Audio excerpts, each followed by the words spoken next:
My fiancée handed me a printed list of marriage rules and said I had to cut off my female best friend of 20 years because she was too pretty to be around married men. I read to rule number 7, took off my ring, and ended the engagement. Nora and I have been best friends since kindergarten. We were the kids who ate glue once on a dare, built lopsided block towers, and got put in timeout together. She's seen every version of me. Braces, acne, first breakup, my dad's heart attack, her mom's funeral, my panic attacks during college finals. She's not a girl I'm close to. She's family. When I got engaged to Lily after 2 years of dating, Nora was one of the first people I called. Lily seemed fine with her. They even grabbed coffee together, and Lily asked Nora to help with some wedding planning. I thought we were all on the same page. 3 months before the wedding, Lily texted me to come home early because we needed to talk about our future. I walked in expecting venue drama or seating charts. Instead, she sat me at the kitchen table and slid over a printed list titled Boundaries for Our Marriage. The first 6 points were normal stuff. Joint savings, no going to bed angry, weekly check-ins. Then I hit number 7. No one-on-one contact with Nora after we get married. I actually laughed, waiting for her to laugh too. She didn't. Her face was stone. I'm serious, Jake, she said. It's either her or me. I'm not spending my marriage wondering when you'll finally realize she's more than a friend. I tried explaining that Nora has a long-term boyfriend, that she literally introduced me to Lily, that nothing romantic had ever happened and never would. Lily kept circling back to the same line. She's too attractive. You spend too much time with her. Men and women can't just be friends, especially when one of them looks like that. I asked, do you trust me? She said, I trust you. I don't trust the situation. I don't trust her around you once we're married. That answer sat in my stomach like a rock because it meant she didn't actually trust us. I reminded Lily that Nora was going to be my best man, that she'd been there when I picked out Lily's ring, that she'd talked me down from a panic attack the night I proposed because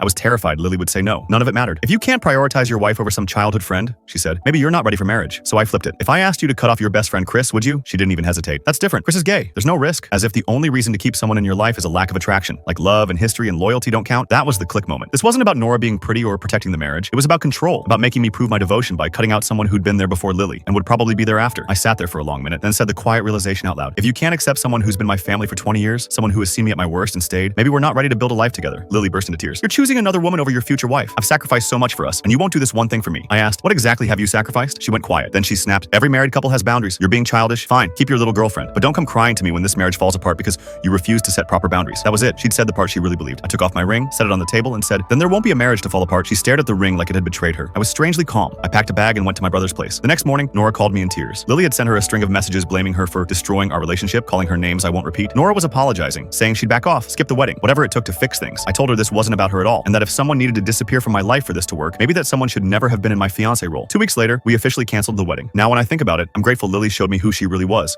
Before vows, not after. If loving someone means cutting off the people who've kept you alive up to that point, that's not love. That's a hostage situation. If you'd keep the friend who's been there for decades, comment loyalty, and follow for more real, messy relationship stories with the endings people don't see coming.